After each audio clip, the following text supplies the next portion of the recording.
there is a wallet on the blockchain that has swallowed over $3 billion.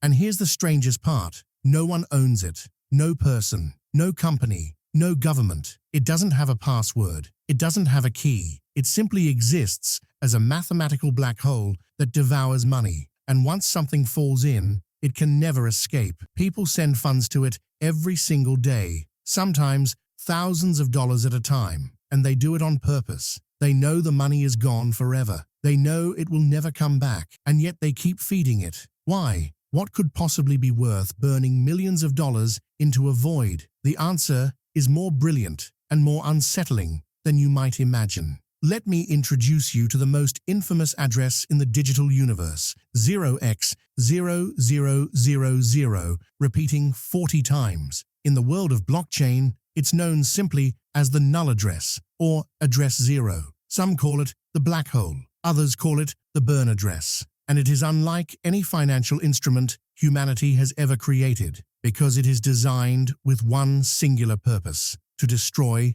wealth. To understand why this exists, we need to talk about keys. In the physical world, if you lose the key to a safe, you can break the lock, you can cut through the metal, you can hire an expert to crack the code. But in cryptocurrency, there is no backup plan. Every wallet is protected by something called a private key, a long string of random numbers and letters that acts as the only way to access your funds. If you lose that key, your money is locked forever. There is no customer service to call. There is no reset button. The blockchain doesn't care if you forgot your password or lost your hard drive. The coins are simply frozen in digital amber, unreachable for all of eternity. Now here is where it gets wild. Address zero doesn't just have a lost key. It has no key at all. It was never generated. It is mathematically impossible for a private key to exist for this address. Think of it like a door that was built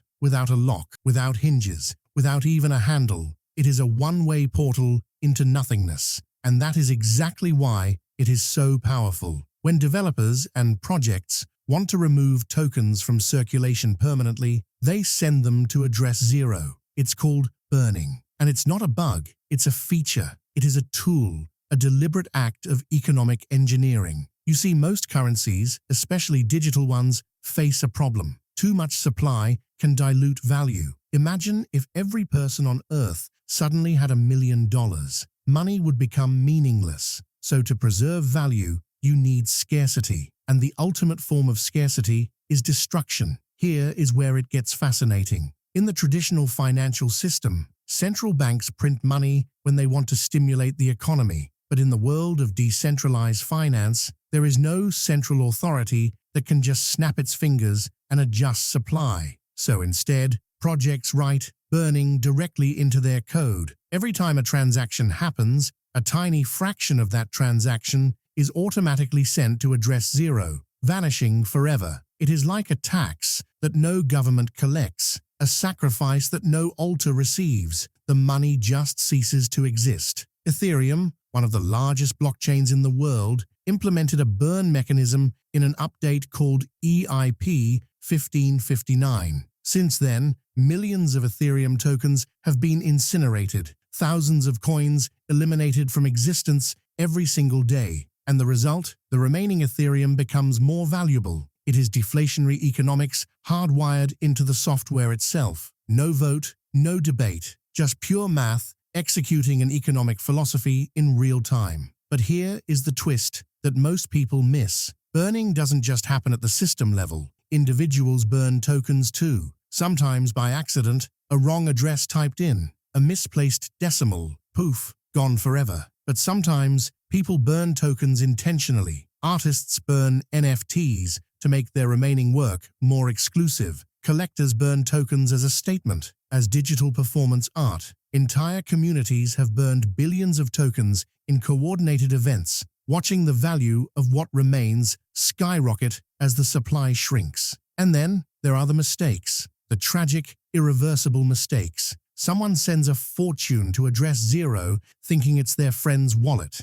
Someone writes a smart contract with a bug and suddenly funds are routed into the void. There are stories of people losing life savings, retirement funds, entire family fortunes, all swallowed by that string of zeros. And there is no court to appeal to, no insurance to claim. The blockchain is final, immutable, unforgiving. So, what are we really looking at here? Address zero is more than just a technical curiosity. It is a digital monument to scarcity, to permanence, to the idea that sometimes destroying something is the only way to give it value. It is a stark reminder that in this new world of decentralized finance, there are no safety nets, no do-overs. You are your own bank, and that means you carry all the risk. The address currently holds tokens worth billions, but they might as well not exist at all. They are gone, erased from the ledger of possibility. And yet, paradoxically,